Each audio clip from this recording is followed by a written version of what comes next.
दर्शकों नमस्कार, आप देख रहे हैं मेन पॉइंट जौनपुर। आइए रुक करते हैं आज की प्रमुख खबरों की ओर। चैनल को देखने के लिए लाइक शेयर सब्सक्राइब करें। धन्यवाद। समाज में जन्मे सभी महापुरुषों के चरणों में श्रद्धा सुमन अर्पित करते हुए सामने बैठे मेरी माताएं बहनें, मेरे युवा साथी, मेरे बुजुर्ग, मेरे पिता, मेरे चाचा, सभी लोगों को नमो बुद्धाय, जय भीम, जय संविधान, जय फूलन कहते हुए आज इस बाबा साहब की जयंती के अवसर पर चंद बातें आपसे शेयर करना चाहता हूं। साथियों, बड़े धूमधाम से पूरे भारत देश में ही नहीं पूरी दुनिया में आज बाबा साहब की जयंती मनाई जा रही है। ये भारत देश की जयंती नहीं है, ये पूरे कायनात की जयंती है, पूरी दुनिया की जयंती है, ये डॉक्टर बी.आर. अम्बेडकर की। लेकिन दुर्भाग्य है, भारत में रहने वाले ओबीसी, एससी, एसटी, जिनके लिए डॉक्टर बी.आर. अम्बेडकर ने संविधान लिख करके अपने आप को तपा करके, अपने आप को जला करके, सारी खुशियों को कुर्बान करके जो भारतीय संविधान डॉक्टर बी.आर. अम्बेडकर ने इस भारत देश को दिया, दुर्भाग्य है जिस आशा और मकसद से डॉक्टर बी.आर. अम्बेडकर ने बड़े चैलेंज के साथ कहा था, अरे डॉक्टर, अरे पंडित जवाहरलाल नेहरू, बड़े चैलेंज के साथ बाबा साहब ने कहे थे। क्या कहे? अरे पंडित जवाहरलाल नेहरू, 20वीं सदी तुम्हारी है लेकिन 21वीं सदी हमारी होगी।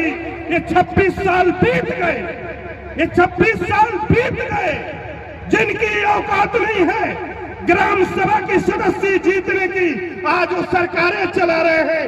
किनके बदौलत चला रहे हैं? ये बैठे हुए बहुजन समाज के बदौलत चला रहे हैं। ये बाबा साहब का सपना कब पूरा होगा? ये 21वीं सदी खत्म होने के बाद क्या 22वीं सदी में उनका सपना पूरा होगा? अगर आप चाहते हैं बाबा साहब का अक्षर पालन हो तो साथियों, एक सामाजिक दुश्मन होता है, एक व्यक्तिगत दुश्मन होता है, और सामाजिक दुश्मन वही है जो मनुस्मृति लागू करना चाहता है, जो संविधान को समाप्त करना चाहता है, जो बाबा साहब के सपनों को चूर चूर करना चाहता है।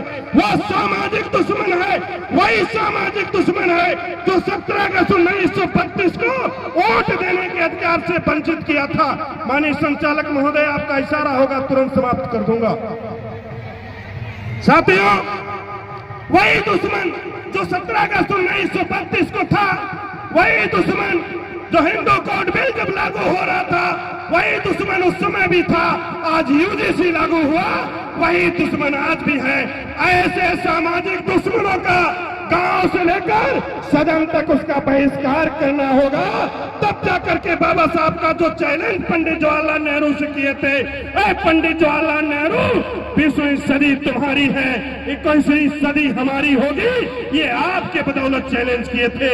आप खड़े नहीं उतर रहे हैं। आशा और विश्वास है कि आने वाले समय में खड़े उतरेंगे और बाबा साहब का सपना पूरा करेंगे और इस लोकतंत्र पर आप अपना कब्जा करेंगे, इस देश की सत्ता पर कब्जा करेंगे। इस सत्ता की तरफ इशारा कर रहे थे बाबा साहब, सत्ता कब्जा करना होगा।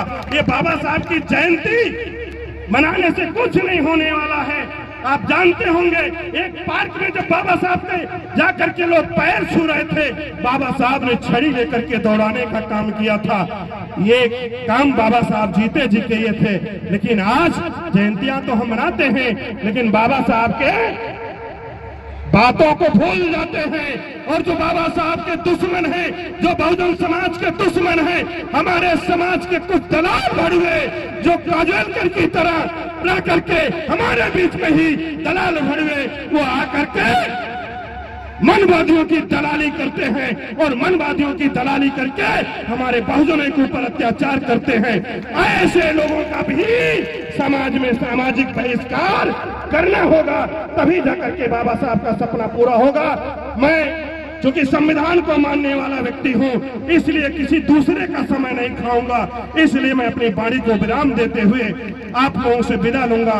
आप लोगों ने मुझे सुना, बहुत बहुत साधुवाद। जय भीम, नमो बुद्धाय, जय संविधान, जय भीम।